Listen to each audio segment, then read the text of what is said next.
Welcome to Money for the Rest of Us, a personal finance show on money, how it works, how to invest it, and how to live without worrying about it. I'm your host, David Stein, and today is episode 120. It's titled, In Little is Contentment. A few weeks ago, I was wandering through one of my favorite places, a college bookstore. I like to browse the textbook section because the books are displayed by classes and sections rather than alphabetically or by topic.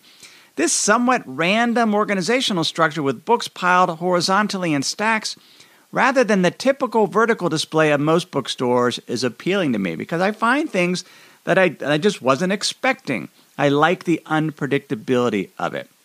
I only had a few minutes but stumbled upon a book I have been meaning to read.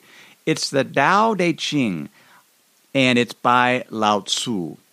Now, Dao means the way, and De means virtue or inner strength, and Ching means classic or great book. Hence, the title can be translated, The Classic of the Way and Virtue. The book dates from around 600 BC and consists of cryptic poems that probably rhymed in the early Chinese pronunciation. Edward Slingerland, in his book Trying Not to Try, writes that Lao Tzu saw himself living in a profoundly corrupt age, characterized by glaring social inequities, economic chaos, and superficial consumerism. One wonders if most sages believe they live in profoundly corrupt times. Lao Tzu writes, "The court is corrupt, the fields are overgrown, the granaries are exhausted, and yet somewhere clothes with fancy designs and colors hang sharp swords from their belts, stuff their bellies with fine food and drink. This is what is called being proud of being a robber. Far is this from the way." Lao Tzu differed from his contemporary Confucius in his solution to this corruption. Lao Tzu thought humans were fundamentally good, and if we followed our inner selves, we would do just fine. The problem is people don't look inward but outward and are led astray. Confucius thought humans were fundamentally flawed and needed rigorous training in order to act properly. He believed in systems and training. Lao Tzu believed in the opposite. He would probably resonate with today's unschooling movement. Slingerland writes that Lao Tzu's, quote, philosophical target is the Confucians, with their clear standards concerning the right kind of music to listen to, the right kind of clothes to wear, the right way to enter a room, and perhaps most damaging, the precise way to be good. Lao Tzu's argument is that calling some behavior good ensures it will not be good, because conscious labeling and explicit effort poison our experience. Lao Tzu believed we think and speak too much, and we let our desires run amok. As Slingerland puts it, our thinking and verbalizing interferes with our ability to simply experience life. This combined with the tendency of our desires to grow incessantly, becoming temporarily sated, but then aroused again by some more desirable mirage in the distance, is what leads to unhappiness. Lao Tzu writes, "There is no crime greater than indulging your desires. There is no disaster greater than not knowing contentment. There is no calamity more serious than wanting to get ahead. If you know the contentment of contentment, you will be forever content." Lao Tzu was ahead of his time in his teachings that getting more things will never completely satisfy us. Humans are hedonistic adapters. We are on the hedonistic treadmill. We quickly adjust to good and bad events or new levels of wealth or fame, and then return to our base level of contentment. This has been shown in numerous academic studies. No matter, something good might happen, but eventually we get to this base level of contentment. I've had this same experience here. We moved to Teton Valley full-time about 3 months ago. And I mentioned this in some of the earlier podcasts. This was a test, an experiment to see how we liked it. For the first few weeks, we would awake each morning, be astonished at the beauty and grandeur of the Teton mountain range that was outside our window.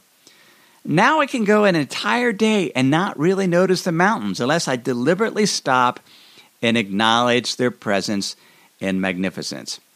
Yet we still crave the novel and the new. Perhaps one key to contentment is to make and look forward to little changes. A dinner out, a weekend road trip, a new dessert, or a new pair of earrings. Changes that bring novelty but don't overextend us financially. Because the idea is if the change only temporarily satisfies us and we go back to this set point, then why make huge changes if we can make small changes and hopefully get the same impact? Lao Tzu writes, "To know when you have enough is to be rich." Another key to successful living, according to Lao Tzu, is stop trying to change the world. It is too complex and unpredictable. He writes, "For those who would like to take control of the world and act on it, I see with this they simply will not succeed. The world is a sacred vessel. It is not something that can be acted upon. Those who act on it destroy it. Those who hold on to it lose it." Instead, we should follow what Lao Tzu calls the bent over, you'll be preserved whole strategy of the ancients. Here's what he says: bent over, you'll be preserved whole. When twisted, you'll be upright. When hollowed out, you'll be full. When worn out, you'll be renewed. When you have little, you'll attain much. With much, you'll be confused. Now that translation is by Robert G. Hendricks. A different translation by David Hinton rewords it and provides a little more insight, but it's still a cryptic passage.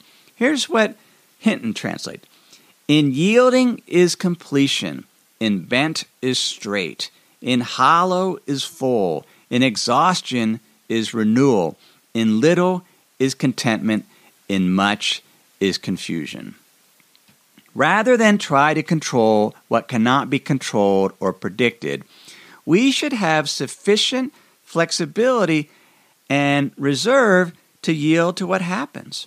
We should bend forward so we don't take the brunt of what comes our way. I have visions when I think of that of the Weather Channel videos of a hurricane and the people trying to walk toward the hurricane. They're bent over, and so they don't take the full brunt of the storm. Chinese scholar David Crane, in commenting on these passages, writes, "If we are open to the impermanence of the self, to the constant flux and change of circumstance, then we can get out from under the sense of loss when circumstances change." Not that we shouldn't act, but instead of going big and trying to change the world and act upon the world, we should focus on the small.